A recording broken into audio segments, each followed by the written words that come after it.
नमस्ते दीदी। मैं देखिए हमारे यूट्यूब चैनल पर जा रहा है छठ पूजा गीत। पसंद आए तो लाइक शेयर करना, घंटे ना भूलिए। घंटे जब तक फॉलो जो देखिए और आगे बढ़ाए शेयर सपोर्ट करें आप लोग हमारे प्यारे भाइयों और बहनों। छठी माई के ऊंची ऊंची बेदिया घटिया देवो सजाय, घटिया देवो सजाय।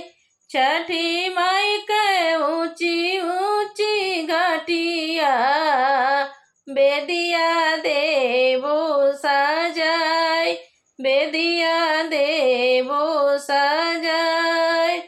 कोहरा के घरवा से कलशा मंगाइबो, कलशा देवो भराय, कलशा देवो भराय। बेदिया पे हो छठी माई के कलशवा हम देवो रखाय, हम देवो रखाय। पेनी ना बालमुजी पियरिया बनी रउरा कहार, बनी रउरा कहार।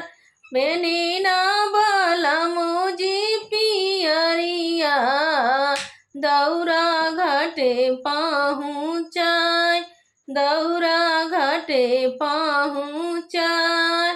पेन्हाना बालक पियरिया दौरा घाटे पहुँचाय, दौरा घाटे पहुँचाय।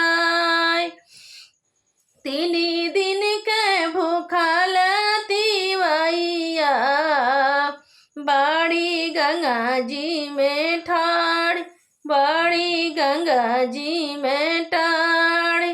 बरी देवो बेदिया दिया नामा बोरेला सारी रात, बोरेला सारी रात।